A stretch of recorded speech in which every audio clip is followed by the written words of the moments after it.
10 years later, a woman returns to her dying father's house to say, "I forgive you."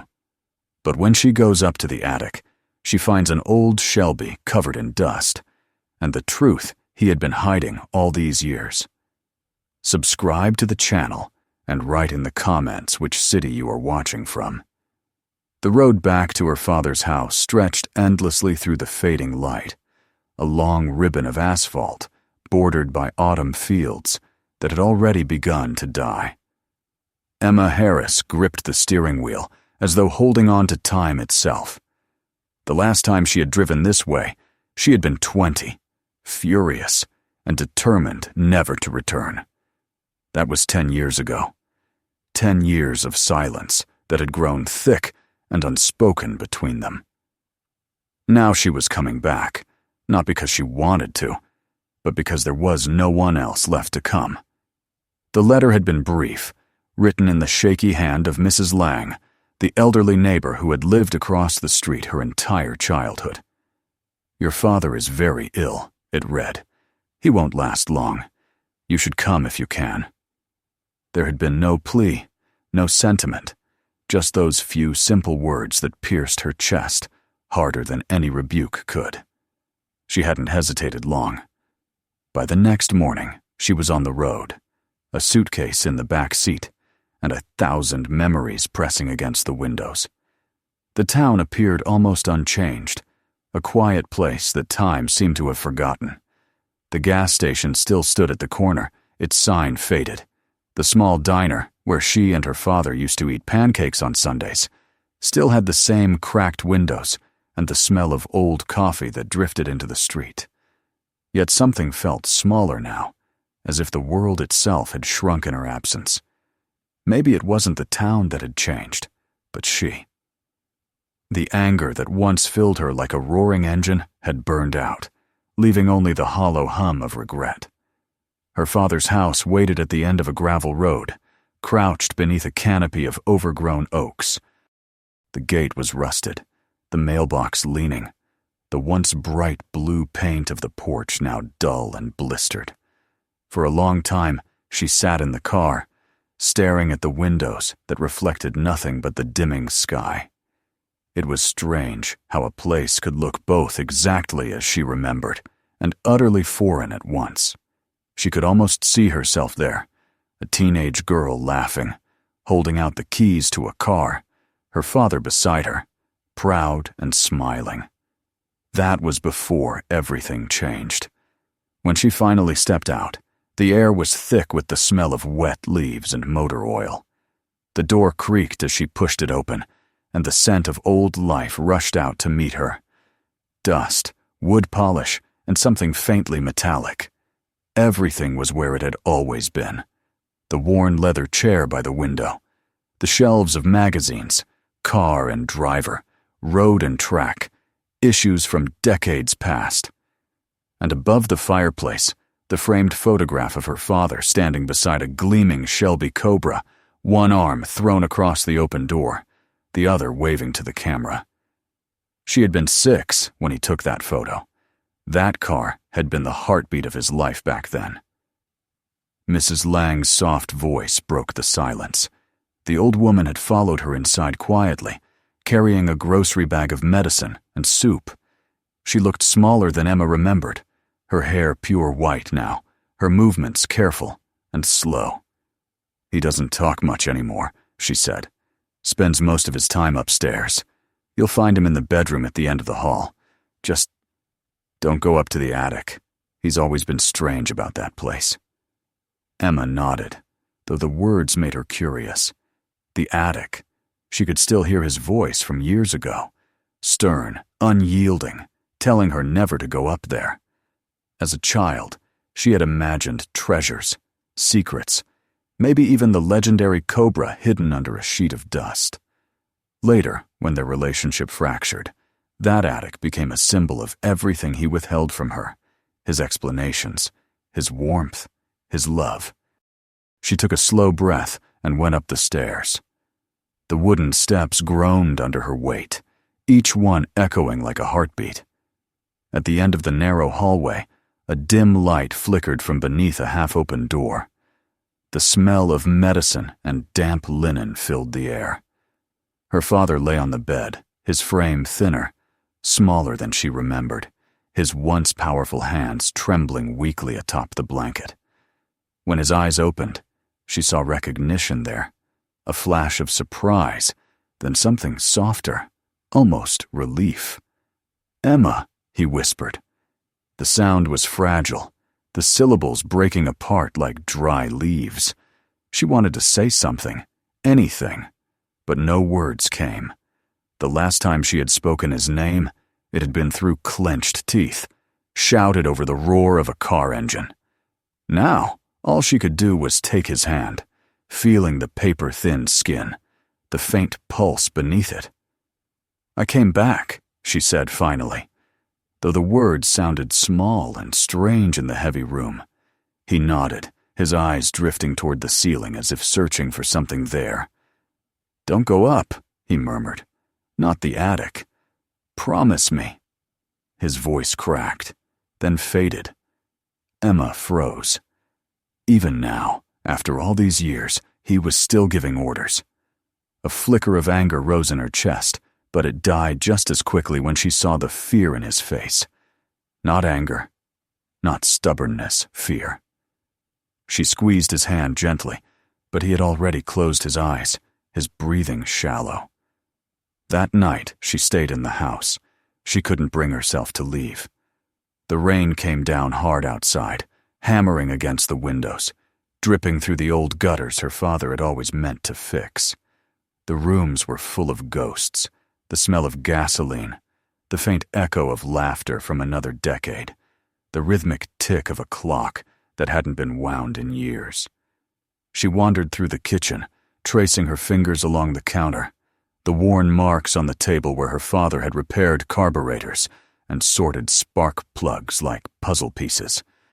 In a drawer near the back door, she found a set of keys. Most were ordinary house keys, shed keys, but one stood out. It was heavier, older, attached to a small silver keychain shaped like a coiled snake. She ran her thumb over it, remembering the stories he used to tell her about Carol Shelby, about the cars that roared like wild animals. He had been obsessed with them once, with speed and freedom and control. Until one day, without warning, he'd sold his car, given up driving, and forbade her to touch a steering wheel. She had never forgiven him for that. It wasn't just about the car. It was about what it meant. He had taken away the one thing that connected them, and she had mistaken his silence for cruelty. But now, walking through the rooms that still held his scent, she began to wonder if there had been more behind his decision. Something darker, something that had haunted him all these years. As the clock struck midnight, she sat in the living room surrounded by the relics of his past. A faint draft crept under the attic door above her, carrying with it the smell of dust and oil. It was the same smell she remembered from her childhood, the one that used to cling to his clothes after long nights in the garage. She stared at the ceiling, listening. Somewhere up there, a loose board shifted, slow and deliberate, like the exhale of a sleeping giant. She told herself it was the wind, but she knew it wasn't. The house had weight now, a pulse of its own. It was as if the walls were breathing with her, urging her to look, to see what had been kept hidden for so long. She tried to ignore it, focusing instead on the quiet hum of the rain outside, the rhythmic rasp of her father's labored breathing from the next room. Sleep wouldn't come. Memories crowded her mind, her father's hands on the steering wheel, his voice guiding her through the gears, the thrill of acceleration, the joy of movement. She remembered how alive he had been then, how his eyes shone when he spoke about engines and craftsmanship, about the feeling of control. And then, she remembered how it had all stopped. The silence, the distance, the final argument. The next morning, she woke to sunlight streaming through the curtains.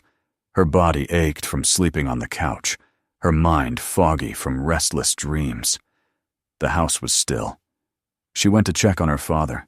He was awake, his eyes fixed on the window, watching the light as if trying to memorize it. When she greeted him, he turned his head slightly, managing a faint smile. It was small, but it was something. She made him tea, though his hands trembled too much to hold the cup. He barely drank, but when she helped him lie back down, he whispered again, "Don't go up there." His voice was weaker now, almost pleading. She didn't answer. Later that day, while dusting the shelves in the hallway, Emma found another photograph tucked behind a stack of old mail. It showed her father much younger, standing beside the Shelby Cobra, his arm around a woman she didn't recognize, both smiling under a bright summer sky. Behind them, the same house.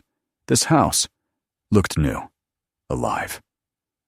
She traced their faces with her fingers and felt a pang of grief for a man she no longer truly knew. As night fell again, the loneliness of the house grew heavier. She sat in his old armchair, listening to the quiet, to the faint wheeze of his breath drifting through the open door. Her gaze lifted once more to the ceiling above her, where the attic waited in silence, the forbidden place, the one he had guarded all his life. She didn't understand what he was protecting her from, but she was beginning to feel that whatever it was, it hadn't let him rest for 10 long years. And though she didn't know why, she felt certain that somewhere up there, beneath the dust and the darkness, lay the reason he had stopped driving, the reason he had stopped living, and the reason she had come back after all. Outside, the wind carried the sound of a distant engine, a low, trembling hum that seemed to rise from the road itself. Emma closed her eyes, and for a moment imagined it was her father again, alive, free, and unburdened, driving toward her through the falling night. But when she opened them, there was only silence. The engine had stopped, and the house was waiting. The rain had stopped by morning, leaving the world washed clean and quiet. Sunlight slanted through the old curtains, spreading thin gold across the worn floorboards of the hallway. The house seemed to exhale, as if it, too, had been holding its breath through the long night. Emma moved through the rooms slowly, dustcloth in hand, her footsteps soft against the creaking wood. Her father was sleeping again, if it could still be called that.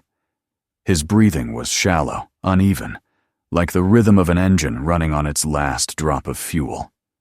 She stood in the doorway for a moment, watching the frail rise and fall of his chest, and wondered what he dreamed of now. The morning passed in silence. She made coffee, though it tasted of rust and old water. She washed the cups, though only 2 remained unchipped. The small domestic motions felt like rituals, as if keeping her hands busy could hold the grief at bay. But the air of the house pressed heavier with each hour. She could feel the weight of all that was unsaid hanging in the corners, gathering in the dust that floated in the sunlight. Every sound, every sigh of wind, every slow tick of the clock seemed to whisper of what still waited above her head. By noon, she couldn't ignore it any longer. The attic door loomed at the end of the upstairs hall, narrow and pale against the shadows. The same door that had been locked her entire childhood. She could still remember standing before it as a girl, her ear pressed against the wood, listening for the secret life it hid. The faint clang of metal, the whir of tools, the smell of oil drifting down the stairs. Her father had always been up there in those days, surrounded by machines and blueprints, a man who found peace in the hum of creation. But that stopped suddenly. One day, the attic door closed, and it never opened again.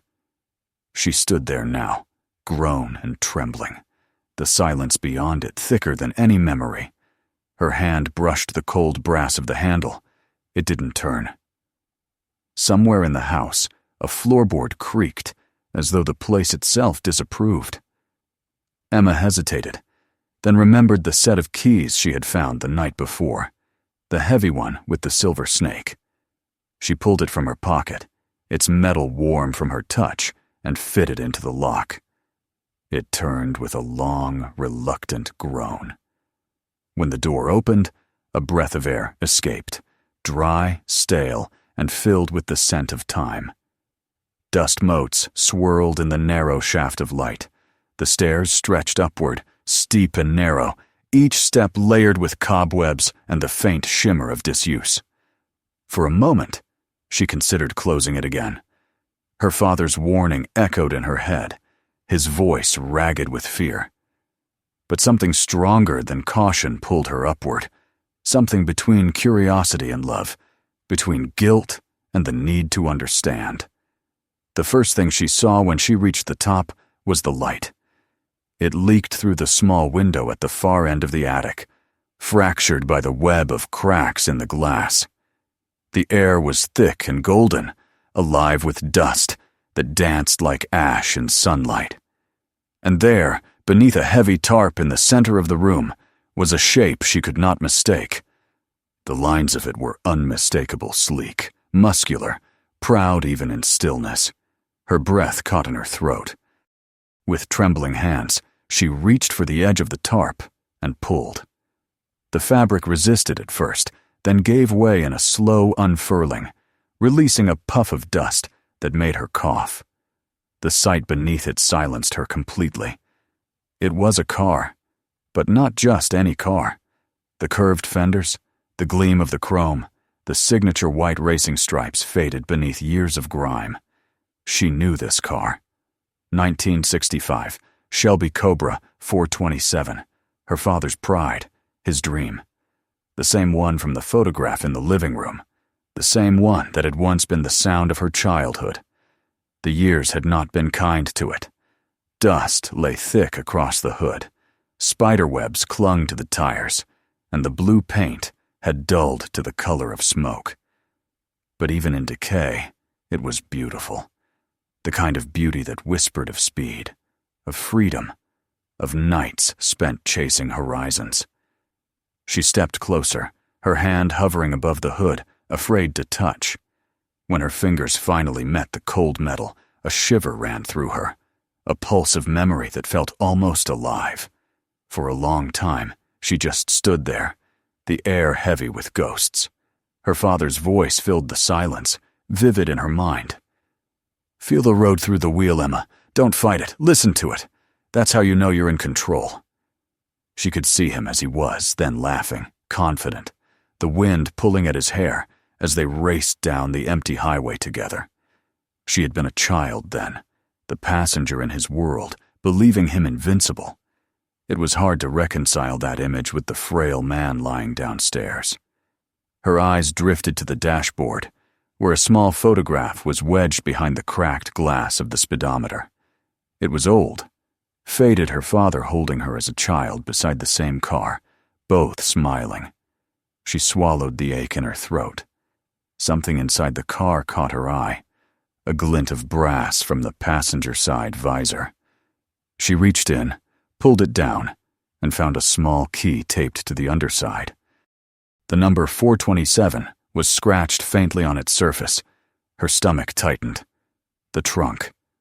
Her pulse quickened as she walked to the back of the car. The key fit perfectly. When she turned it, the latch gave a faint metallic sigh, and the trunk creaked open. Inside was no spare tire, no tools, only boxes. Carefully arranged, labeled with dates that stretched back more than a decade. There were folders filled with papers, yellowed and fragile, photographs bound with string, and envelopes that looked unopened. She lifted one folder and brushed away the dust from the top. The label read, June 15th, 2013. The first newspaper clipping she pulled out carried the headline, "Tragedy on Highway 41. Child killed in hit and run." Her breath froze.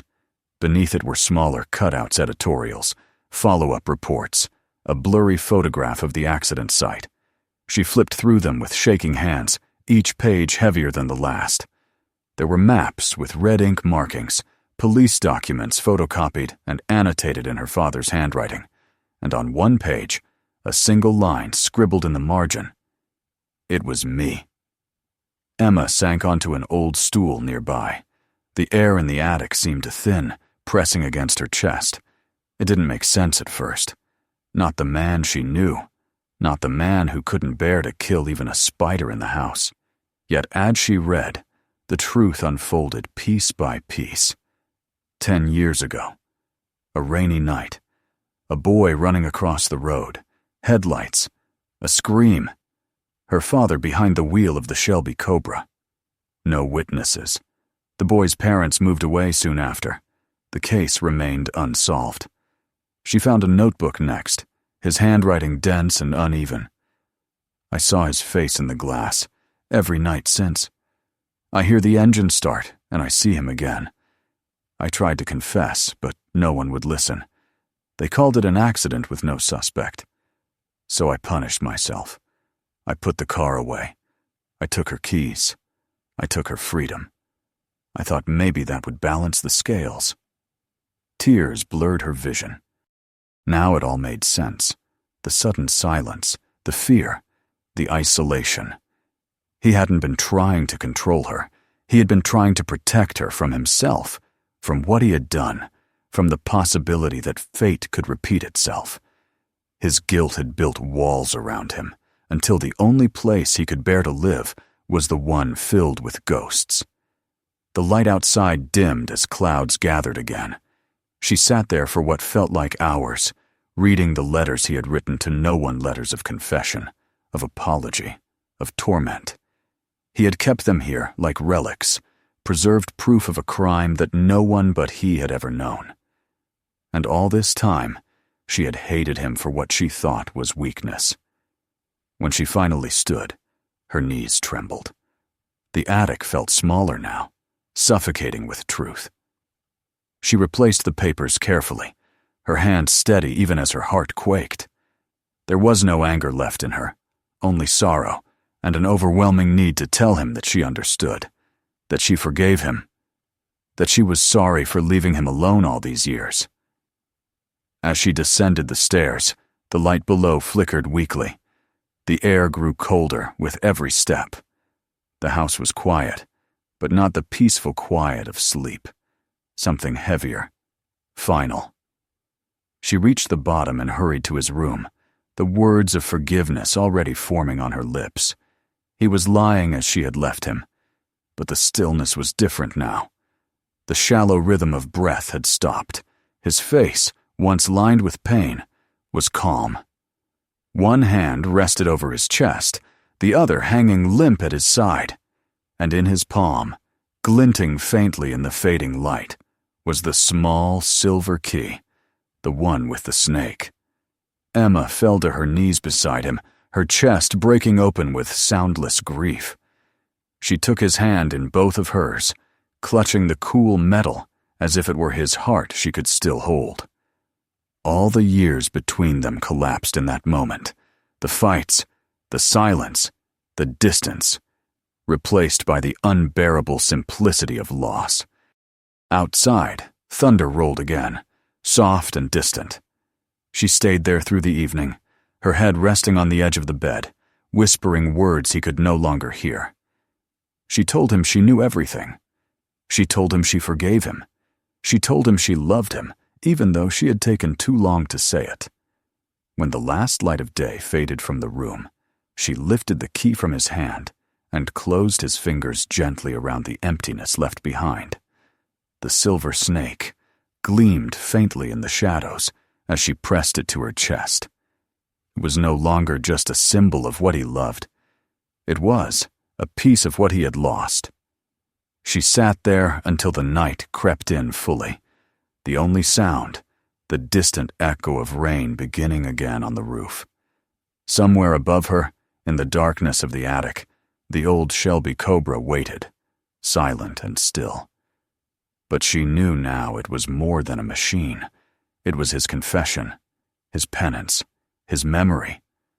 And soon she would have to face it again. But not tonight. Tonight, she stayed by her father's side, holding the key to everything he had feared and everything he had once been, while the rain washed softly against the windows, cleansing a house that had carried too much pain for too long. The morning after her father's death was pale and fragile, the kind of morning that seemed unsure whether to break into light or sink back into shadow. The rain had finally stopped, leaving the air cool and clear, the smell of wet earth drifting in through the open window. Emma sat in her father's room long after the sun rose, her hand resting on the blanket that covered his still form. The silence of the house was different now, not the tense, waiting quiet of illness, but the hollow stillness that follows when a presence vanishes. She had known this moment was coming, yet it felt like she had stepped into a room where time itself had stopped moving. The clock on the wall had frozen sometime in the night. Its hands were still at 2:28. She couldn't bring herself to leave him at first. The key with the silver snake lay on the nightstand, the faint glint of metal catching the morning light. She stared at it as if it might speak, as if it might explain the things her father never could. When Mrs. Lang came by later to check on them, Emma met her at the door with eyes dry and heavy. "He's gone," she said simply, and the words felt strange in her mouth, too simple for something so immense. The old woman pressed her hand gently, said she would make some calls, and left her to grieve in peace. The rest of the day passed in fragments. A phone call to the coroner, a brief conversation with the funeral home, voices that sounded far away, as if coming through water. When they came to take his body, Emma stood in the doorway, watching as they lifted him from the bed and carried him down the hall. She followed them to the porch and watched the van drive away until it disappeared at the curve of the road. Then she turned back to the house that now belonged to silence and memory. That evening she sat in the living room surrounded by the remnants of his life, the framed photographs, the dusty trophies from long-forgotten car shows, the faded racing posters curling at the edges.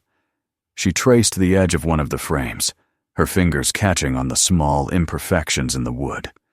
She felt the emptiness pressing against her, vast and heavy, and for a moment she closed her eyes, trying to remember the last time she had seen her father smile. The memory that surfaced was from her childhood, him behind the wheel of the Shelby Cobra, her in the passenger seat, laughing as the wind roared past. She remembered the look on his face then, focused, free, alive. She wondered if he had ever felt that way again after that night on the highway. The funeral was simple, quiet, just as he would have wanted. The church was small, the pews sparsely filled. A few neighbors came, mostly out of respect for the man who had once helped them fix their cars or mend their fences. Mrs. Lang sat beside Emma and held her hand through the short service. The priest spoke briefly of forgiveness, of the peace that comes when a man makes his peace with his soul. Emma listened, but the words slipped past her like leaves on water. When the service ended, she stood at the edge of the grave and dropped a single white rose onto the coffin. The sound it made when it landed was so soft, she almost didn't hear it. As the earth began to cover the wood, Emma felt something inside her loosen, as though the years of anger and confusion were slowly dissolving into the soil with him. She didn't cry. There were no tears left for what had already been mourned long before he died. Instead, she felt a strange calm, a quiet acceptance that came not from understanding everything, but from knowing enough. He had suffered for what he had done. He had carried his guilt like a shadow that never left his side. Now, at least, that weight was gone. When she returned to the house, dusk was already falling. The sky was streaked with red and gold, the air cool enough to raise goosebumps on her arms. She walked through the empty rooms, turning on lights one by one, though she didn't really need them. She moved by memory now, each step a quiet farewell. In the kitchen, she ran her hand along the countertop where he used to read the paper every morning. In the hallway, She paused by the photo of him in his racing days, the gleam of the Shelby bright behind him. Every inch of the house was his, yet it no longer felt like it belonged to him. When she reached the stairs, her gaze lifted instinctively toward the ceiling, to the attic above. The memory of what she had found there burned behind her eyes. The car, the papers, the truth. She hadn't gone back since the night she discovered it. But as she stood there now, the weight of the key in her pocket, she felt the pull again. The attic wasn't just a place anymore. It was a threshold between who he had been and who she was becoming. Slowly, she climbed the steps, her hand grazing the wall for balance, the boards creaking softly beneath her feet. The air grew cooler as she reached the top. The attic door opened easily this time, without resistance, as if it had been waiting for her. The smell of dust and oil greeted her again, familiar now, almost comforting. She stepped inside, her footsteps echoing in the vast stillness. The car sat in the center, exactly as she had left it, its curves half hidden beneath the dim light from the small window. Dust sparkled in the air like suspended rain. Emma stood before the Shelby Cobra for a long time. She didn't cry or speak. She simply looked at it, at the relic of her father's hidden life, the silent witness to his shame and his redemption. She ran her hand along the hood, tracing the line where the blue paint met the faded white stripe. The metal was cool, unyielding, yet there was something almost alive in the way it seemed to hum faintly beneath her touch, like a heartbeat buried deep in steel. She circled the car slowly, her fingers brushing against the worn leather of the driver's seat, the cracked dashboard, the steering wheel that had once turned beneath his hands. On the passenger seat lay the photograph she had found days ago, her father holding her as a child beside the same car. She picked it up and smiled faintly through the ache in her chest. For years, she had believed that this car was the reason they had drifted apart. Now she understood it was the only thing that had ever truly connected them. The silver key trembled in her hand as she approached the driver's side. She hesitated, her reflection ghost-like in the dusty window. The thought of starting it filled her with both fear and tenderness. It felt wrong, almost sacrilegious, to bring it back to life after so many years of silence. But she also knew it was the only way to let him go completely. She opened the door and slid into the seat. The leather groaned beneath her weight, releasing the faint scent of oil and time.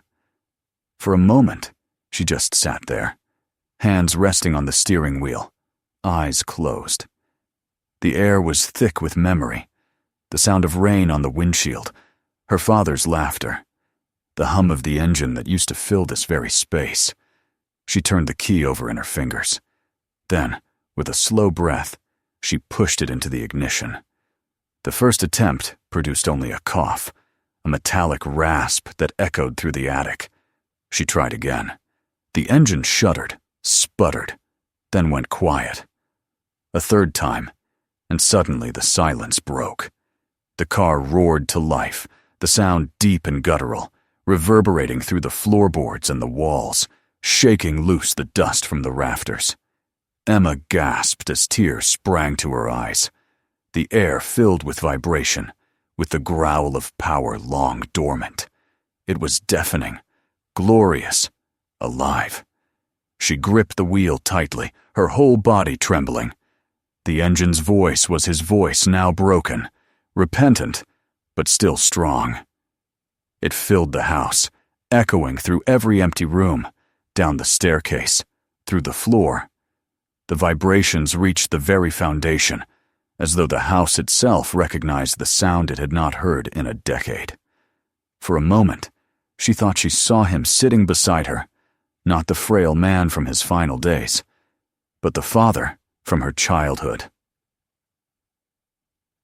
Young, proud, smiling as the wind whipped through his hair. She didn't drive it out. She didn't even move it.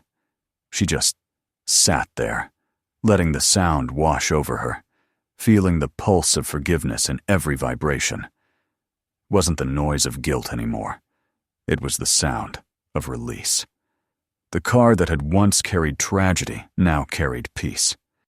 When she finally turned off the ignition, the silence that followed was thick but warm, as though the house had exhaled.